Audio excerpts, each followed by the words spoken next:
Later today at the General Assembly, Andrij Dobriansky, the president, rather, of Ukraine will be speaking to us, Petro Poroshenko. We will be talking to Andrij Dobriansky, who is the Director of Communications for the Ukrainian Congress of America. In fact, he's joining us right now from the UN. Tell us, first of all, what we expect to hear from Ukraine's Prime Minister about the ongoing conflict that has been overshadowed by other events in recent days. I think what you're going to hear is a theme of recentering the conflict as opposed to Putin's trying to switch it to the Middle East, recentering the global attention back on what has happened in Ukraine and trying to reestablish a transnational unity, an alliance of sorts, not only with the countries of the Eastern Europe, but with the Western powers as well, to understand that at this juncture, when we are at the 70th anniversary of the UN, the fact that the UN Charter was blatantly violated by Putin is something that needs to be focused on and the pressure kept up. So yesterday we saw Petro Poroshenko walk out during Putin's statement, his speech. Do you think the Russians will return the favor and walk out on Poroshenko? I believe it'll be similar to what happened during President Obama's speech, was a lot of eye rolls by the Russian contingent, some yawns. I don't think they're going to walk out. More pressing to me was the fact that 5 Ukrainians were escorted out of the main hall when they simply held aloft a battle flag that had been badly scarred in Ukraine during Putin's speech. And the UN security staff escorted them out of the main hall during that time. And we note today that the separatists in Ukraine have ordered certain United Nations or non-government organizations out of the country. We will check again with you later on for more insight on Poroshenko's speech to the General Assembly.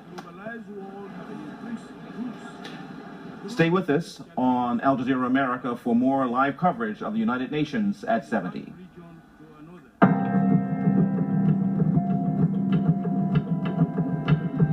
Ukraine's President Petro Poroshenko just wrapped up his address at the United Nations General Assembly, criticizing Russia, saying that Moscow pretends to fight terrorism but inspires it instead. Let's go over now to Andrij Dobriansky. He's the Director of Communications for the Ukrainian Congress Committee of America. He's joining us now live from the United Nations. So listening to that speech, a full-throated criticism of Russia and also a calling out, if you will, of those who allow Putin to be there without calling him to account. It amounted, it seemed to me, between the lines of accusing America and others of hypocrisy. Right. What the president focused on from the very beginning is reintroducing Ukraine to the world sphere, the world alliance. He started off the speech very strongly by reminding the world that Ukraine was a founding member of the United Nations. It's something that was celebrated both in Ukraine and here in San Francisco. But he also concentrated on the themes of recentering the focus of the UN on acknowledging that the UN Charter was broken violently by Putin by this hybrid war. Then he continued the theme of hybrid war by concentrating on terrorism, much like President Obama and President Putin also brought up terrorism. Bringing up terrorism in the light of hybrid war, which really distinguishes hybrid war from other compound wars. It's the downing of flight MH17. It's the use of bomb threats and arson. These are the things that President Putin has used in Ukraine to create a feeling of fear throughout the populace to use it towards his goal of arresting Ukraine's revolution. And he also talked about the fact that since the Crimea has been annexed, nothing has been done. That the Russians have been allowed to move their military people into eastern Ukraine, removing the insignia of Russian soldiers, and even he alleges having a mobile crematorium. I had not heard of that before. Had you? Yes, the mobile crematoriums actually broke a couple of months ago with reporting from the Daily Beast. It's really sickening because this is what the Russian people themselves are finally waking up to. The fact that their people are being sent away to Ukraine without giving knowledge to their families of where they're being deployed. And then there is no follow-up on where their bodies go after they die. What has happened is a blanket boycott, a blanket statement banning any statements of what happened to your family member who has died if you find out that he has died in Ukraine. That is punishable by law in Russia. So what do you think it is that President Poroshenko would like for the United Nations in general and the United States and its Western allies in particular to do about Putin? Yeah, what he's advocating for are really basic steps. Opening up the Security Council for some members of the Eastern European Alliance to be a permanent member there. He mentioned how many countries in Eastern European have grown over the last 20 years, and really that will be the military power in Europe for the coming years. This is the reason that the United States has grown in fondness for the Ukrainian soldiers, training them, understanding that a country of 40 million, the largest country in Europe, is now available as a fighting force as it has been joining with NATO for 20 years in conflicts such as Iraq, Afghanistan, Tunisia, etc.